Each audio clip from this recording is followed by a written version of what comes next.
Assalamualaikum warahmatullahi wabarakatuh. Bertemu lagi di channel Obat Galau. Saya Miftah. Dalam kesempatan kali ini saya akan mengungkapkan, membicarakan, membahas tentang tubuh kita. Saya ingat dengan ungkapan salah seorang ulama sufi, Yahya bin Mu'adz. Ada juga ini ungkapan ini katanya dari Rasulullah. Hanya itu banyak perdebatan. Saya tidak akan membahas perdebatannya. Yang ungkapannya itu man arofa nafsahu faqad arofa rabbah. Jadi barang siapa yang mengenal dirinya, maka akan mengenal siapa Robnya atau Tuhannya. Man arofa nafsahu faqad arofa rabbah wa man arofa rabbah fasada jasaduhu. Barang siapa yang kenal dengan Robnya, maka hilang jasadnya. Hilang di sini menandakan bahwa tidak ada apa-apanya. Karena kalau manusia kan bersifat maujud. Kalau yang bersifat wujud hanya Allah. Kalau di sifat 20 kan waktu kita kecil sering mendengar nadomnya, wujud kidam baqa mukhalafatul lil hawadisi dan seterusnya. Wujud itu kan sifat Allah, ada, artinya ada wujud itu. Berarti kalau manusia itu tidak bisa dikatakan wujud, karena yang bersifat wujud itu hanya Allah. Kalau kita bukan wujud tapi maujud, diadakan, berarti adanya manusia ini dan alam semesta ini fata morgana. Karena ya yang hak, yang bersifat wujud hanya Allah, yang lain hanya maujud, diadakan. Ulama ada yang mengungkapkan, membandingkan itu seperti kita sedang bercermin. Di cermin itu ada bayangan di cermin itu memang bayangan kita, tapi adanya bayangan tersebut karena adanya kita. Kalau kitanya tidak ada, bayangan itu tidak ada juga. Makanya adanya kita, alam semesta ini, karena adanya Allah. Kalau tidak ada Allah, semua kita tidak ada ya. Karena bersifat maujud, yang bersifat wujud hanya Allah. Nah, dari yang akan saya bahas ini tentang nafsah diri, yang mudah-mudahan yang akan saya bahas ini ada kaitannya tuh dengan ungkapan ulama Yahya bin Mu'adz Ar-Raja itu. Jadi dalam diri kita ini ada 3 hal besar ya, yaitu akal, qalbu, sama jasad. 3. Setelah akan saya ungkap, akan saya bahas dengan sekemampuan saya tentunya. Ya mudah-mudahan Allah bantu. Insya Allah Allah bantu, karena bisanya saya bicara ini karena Allah yang bantu. Kalau Allah nggak bantu kan kita la haula wala quwata. Saya ingin memposting di YouTube tentang bahasan-bahasan kebaikan ini bukan berarti saya mampu. Saya hanya ingin ikut meramaikan hajanah dakwah, walaupun saya tidak bisa. Hanya kan dakwah ini kan kewajiban setiap individu. Kalau dibandingkan dengan Masya Allah Ustadz Fahruddin Faiz, Habib Nopo, Habib Bahar, saya tidak ada apa-apanya. Ibarat saya sedang mengejar, saya jauh sekali gitu. Hanya kalau ingat bahwa nanti kita akan mempertanggungjawabkan perbuatan kita masing-masing, ya berarti kita semua harus semangat untuk dakwah. Karena dakwah ini kewajiban setiap individu muslim. Dakwah itu kan mengajak kepada kebaikan, bukan ke jamaahnya tapi ke Allah. Sini ikut jamaah saya, ikut pengajian saya, jangan. Kita ajak manusia itu kenal dengan Allah. Oke. Untuk mengerucutkan pembicaraan lagi, insya Allah akan saya coba bahas satu-satu. Pertama, akal ya. Akal ini dari bahasa Arab ya, aklun. perdebatan ulama juga ada tentang masalah kemuliaannya. Tidak akan saya bahas itu. Jadi hanya sepintas, yaitu ada yang menyebutkan akal itu lebih mulia dengan alasan karena tidak mungkin ada ilmu kalau tidak ada akal.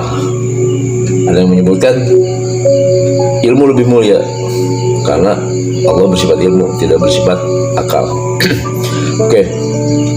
Jadi akal ini ada akal secara fungsi. Fungsi akal ini pertama untuk berpikir, pembeda halal haram atau baik buruk. Ketiga untuk menyimpan memori. Ya. Jadi akal itu untuk berpikir, menyimpan memori, sama tadi untuk membedakan salah benar. Jadi berpikir ini sangat dekat kaitannya dengan memori. Ya, karena bedanya manusia dengan binatang, sama-sama punya naluri. Binatang juga punya yang namanya otak. Otak itu ibarat hardware-nya, perangkat kerasnya. Tapi kalau akal itu software, karena semuanya terdiri dari itu, hardware, software. Mata ini kan hardware, melihat itu software-nya. Apalagi telinga, ini telinga hardware, software-nya mendengar. Karena ada orang yang punya telinga tapi dia software-nya tidak ada. Sama halnya seperti di binatang. Binatang itu punya otak, tapi software-nya, akalnya tidak ada. Makanya binatang tidak bisa menyimpan memori. Dia menyimpan memorinya dirasa. Nanti akan bahasannya khusus kolbun. Sekarang akal dulu. Jadi akal tadi untuk berpikir. Berpikir ini, aktivitas berpikir ini sangat erat kaitannya dengan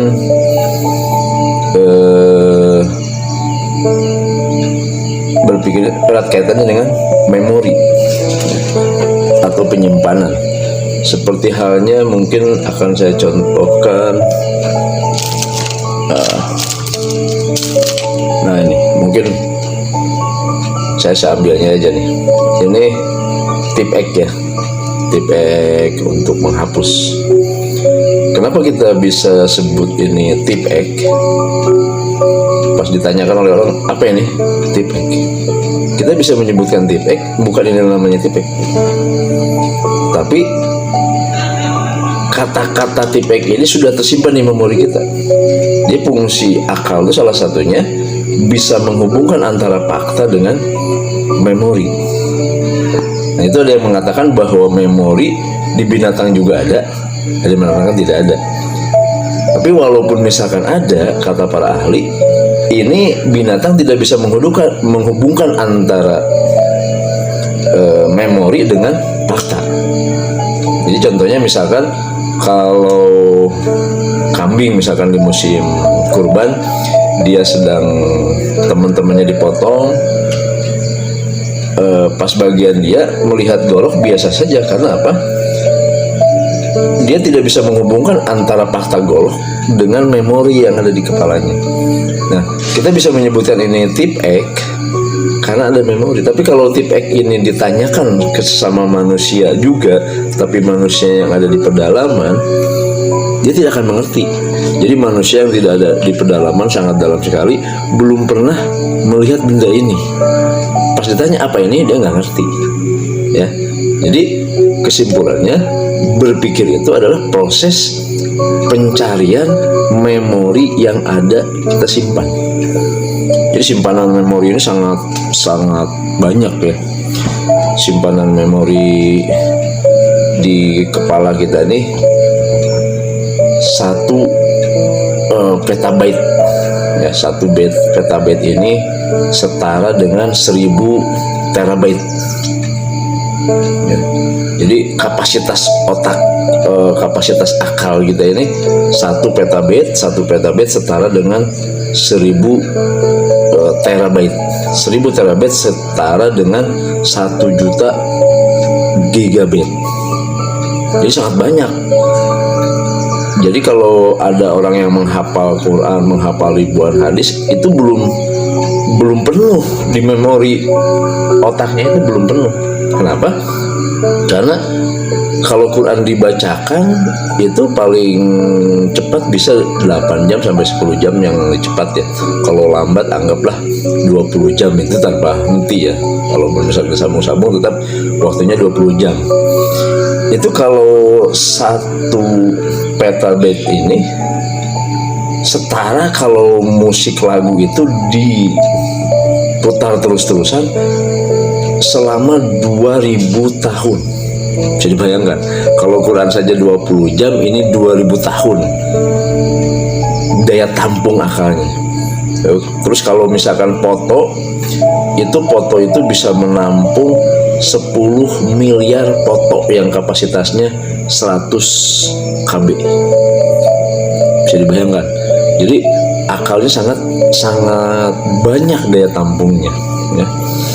Terus tadi tentang fungsi akal sebagai untuk berpikir, hubungannya dengan menyimpan memori. Yang kedua yang ketiga ya, berpikir, menyimpan memori. Yang ketiga untuk membedakan mana baik, mana buruk, mana halal, mana haram. Dengan apa membedakannya? Akal. Ya. Jadi akal ini tempatnya memori. Jadi sudah ada memori di sini karena hasil dari ilmu pengetahuan yang masuk, sumbernya itu masuknya dari lewat mata sama pendengaran ya. Makanya kalau orang yang tuli pasti dia tidak buta. Jadi Allah tidak pernah memberikan 2 cacat sekaligus, buta sama tuli. Kalau tuli saja tidak buta, kalau buta saja tidak tuli. Karena kalau orang sudah buta dan tuli, ini tidak akan bisa komunikasi. Diberi isyarat, dia nggak lihat. Diberi omongan, obrolan, suara, dia tidak dengar. Makanya, kalaupun memang misalkan ada orang yang buta dan tuli, itu tidak dikenai hukum takwin. Jadi tidak terhitung oleh hukum. Karena kita mau dakwahnya bagaimana, mau memberitahukannya bagaimana ke orang yang buta dan tuli. Makanya setahu saya tidak pernah ada orang yang cacat 2 sekaligus, buta sama tuli. Kalau tuli ya tuli, buta. Model yang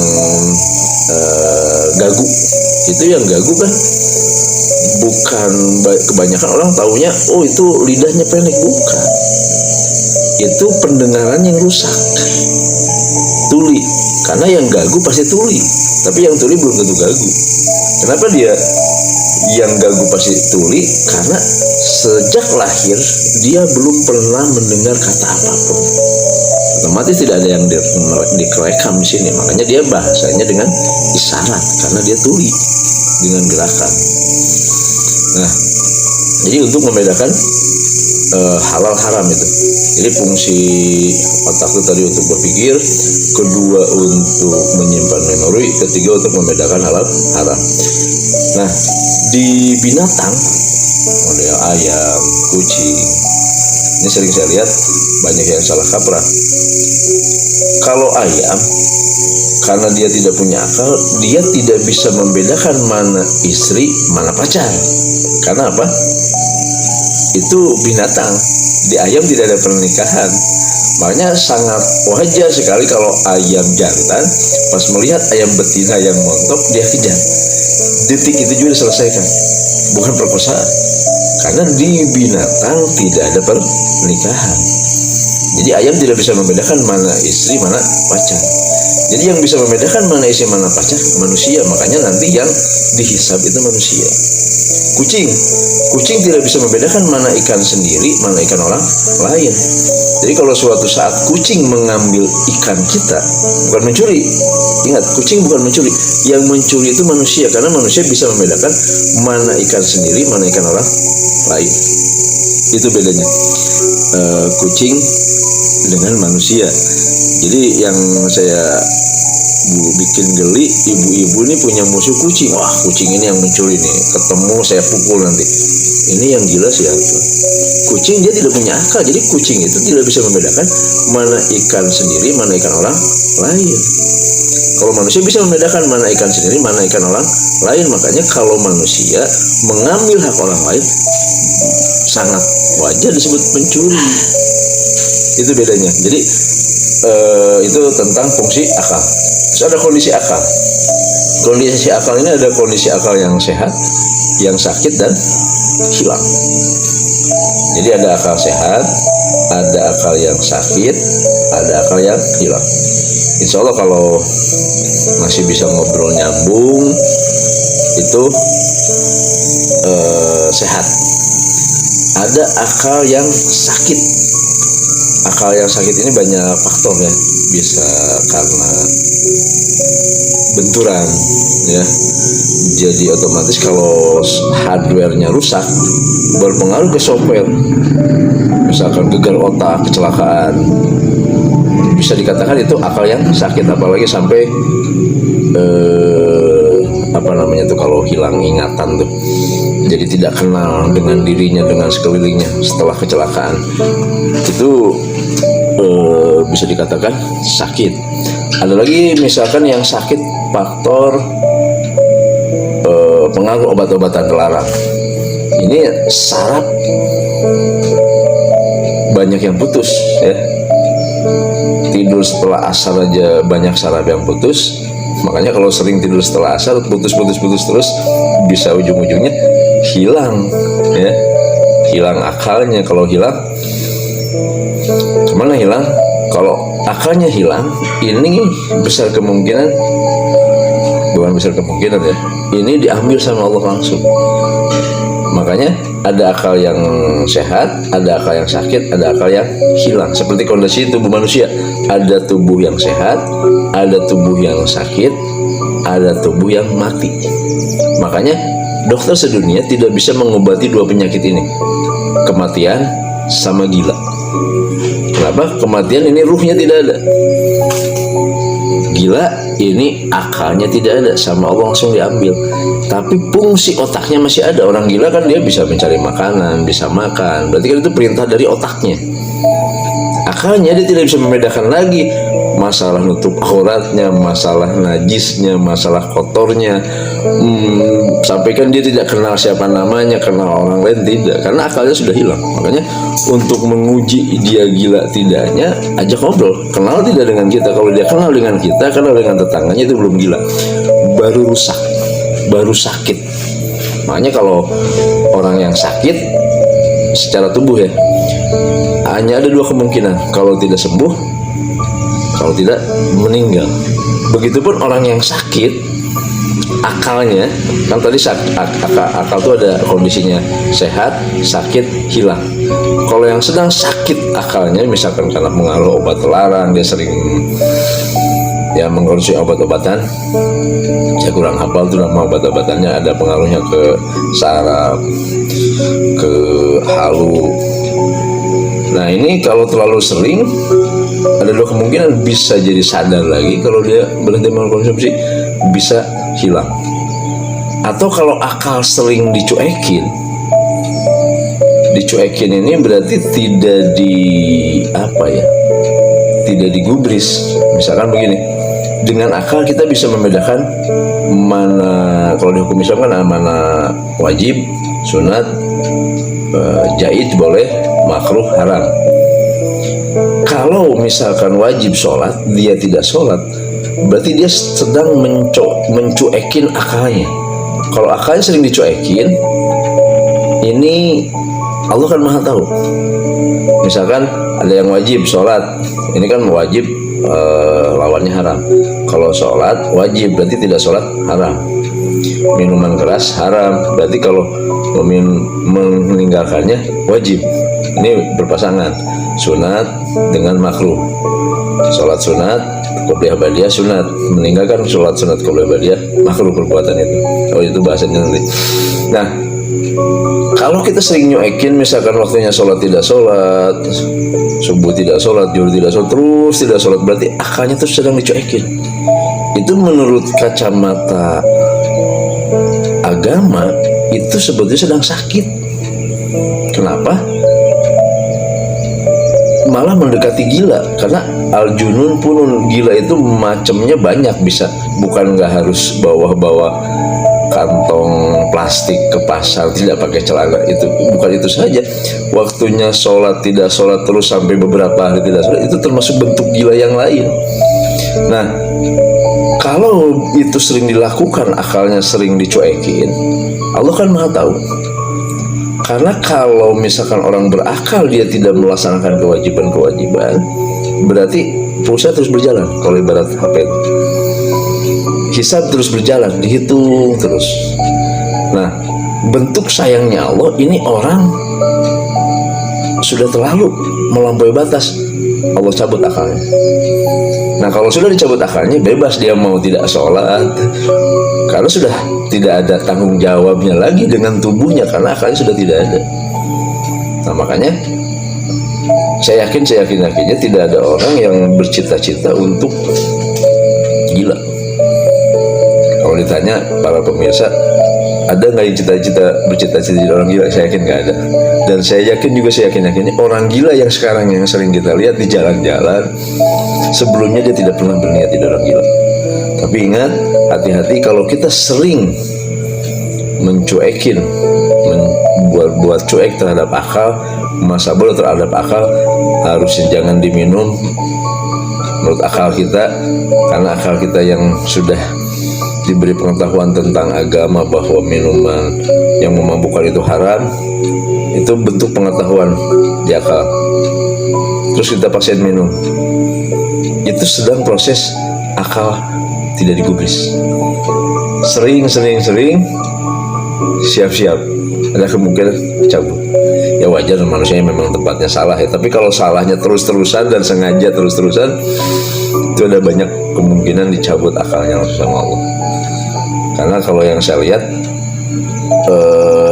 orang-orang gila itu yang prosesnya itu yang bukan karena mengkonsumsi barang-barang yang memabukkan, itu ada juga dari faktor sering dia melanggar larangan-larangan Allah, meninggalkan kewajiban-kewajibannya Allah.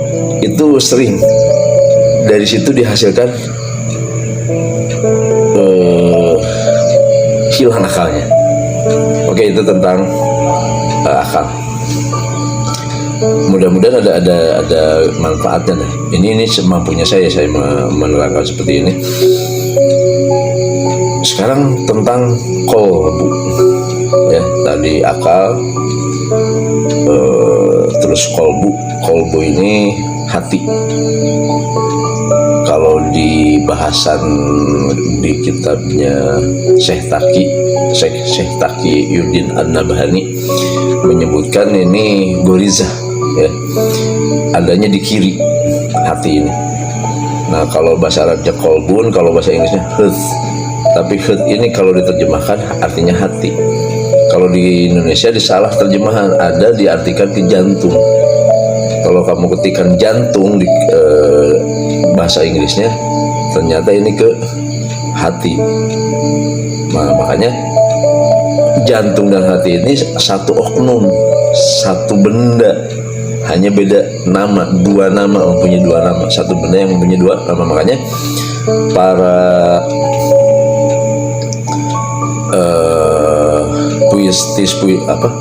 puisi-puisi di Indonesia ini banyak kebingungan membuat puisi. Misalkan sakit jantung hatiku, jantung dan hati itu juga. Nah, kalau kolbun ini diartikan hati, cocok.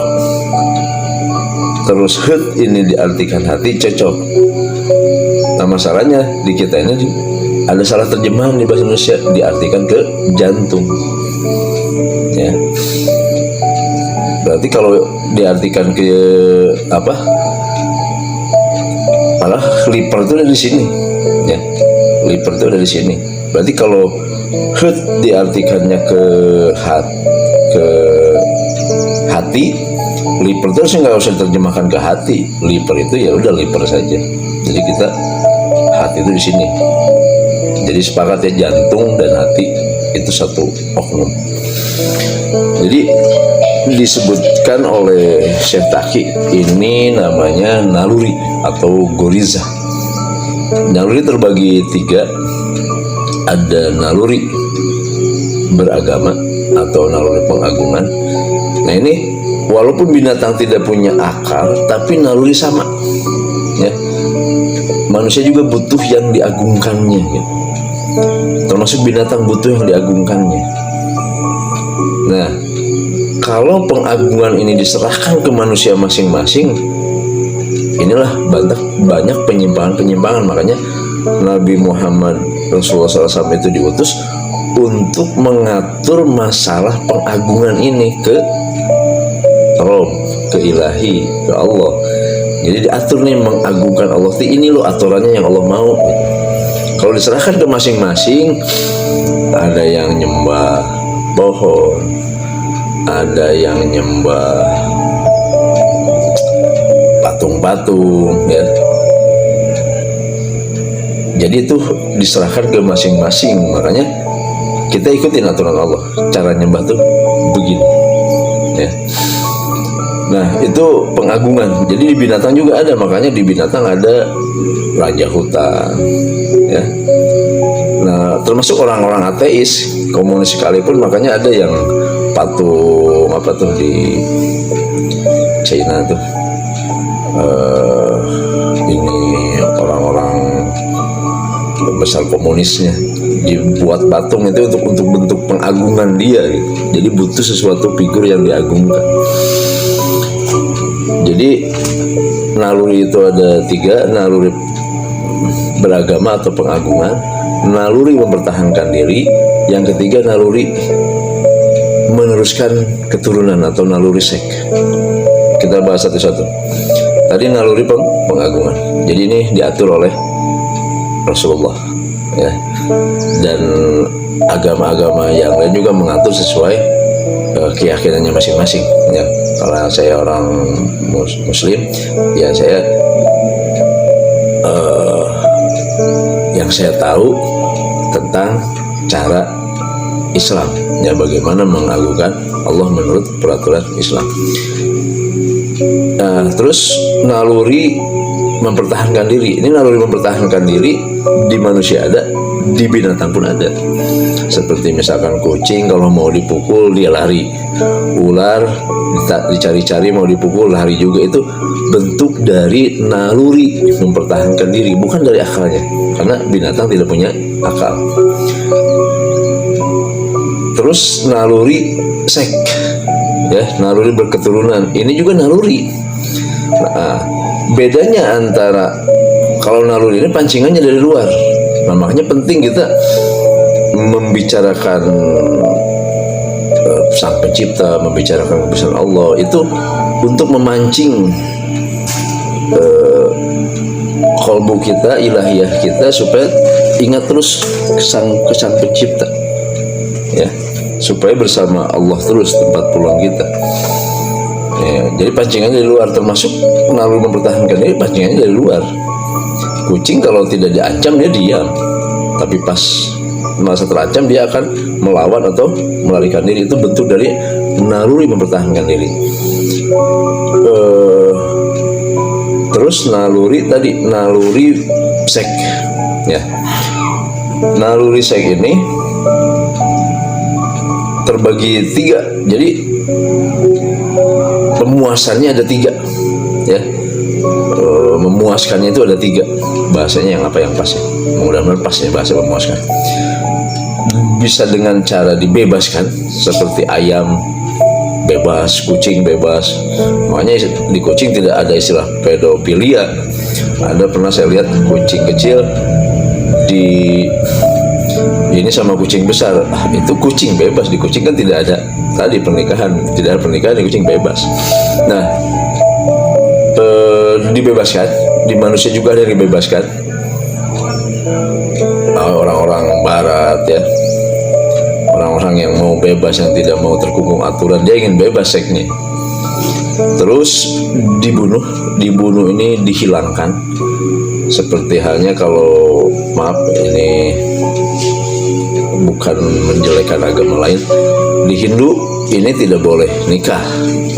Ada biksu, ya biksunya, tapi yang lainnya nggak masalah ya. Kalau mau jadi biksu ya nggak boleh nikah.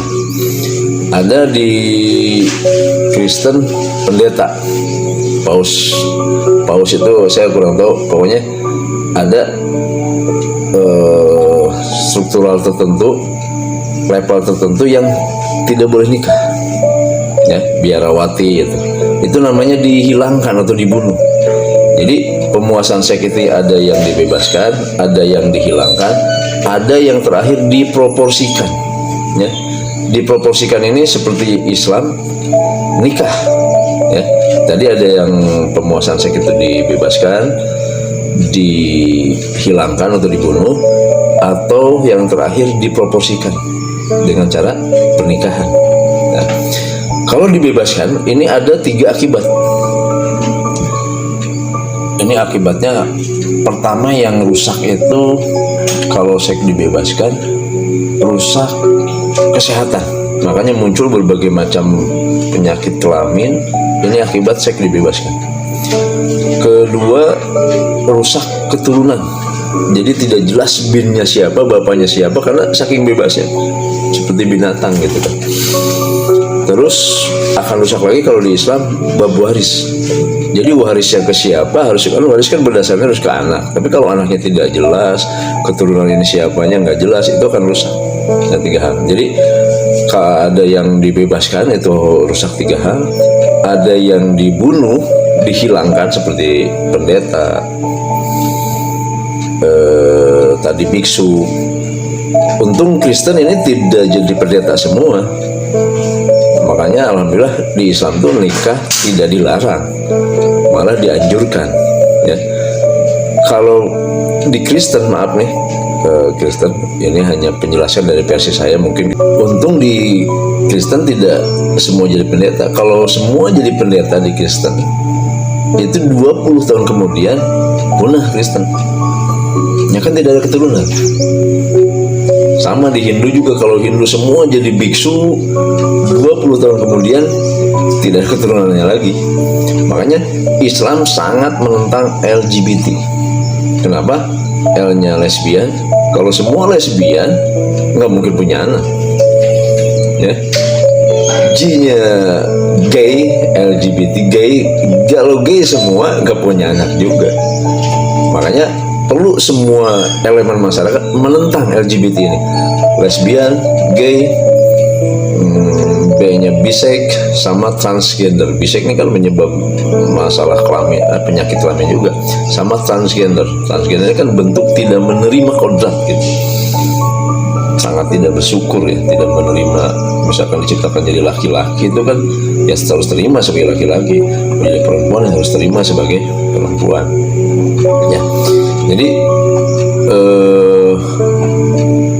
3 ini LGBT ini sangat ditentang karena itu tadi akan punah semua. Generasi berikutnya tidak akan ada lagi. Oke, tadi akal, terus kolbun, yang ketiga jasad. Jasad ini tubuh kita. Nah, tubuh kita ini tadi bedanya naluri dengan tubuh atau gorijah itu hati. Kalau naluri ini pancingannya dari luar, tapi kalau tubuh ini pancingannya dari dalam. Jadi tubuh ini butuh yang namanya makanan, ya. Kalau tidak dipenuhi, tubuh akan rusak. Mana lagi tubuh butuh akan udara. Kalau tidak dipenuhi dengan udara akan rusak juga.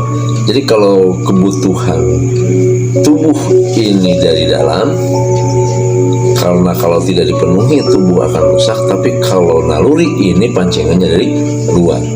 Kalau tubuh tidak dipenuhi akan rusak.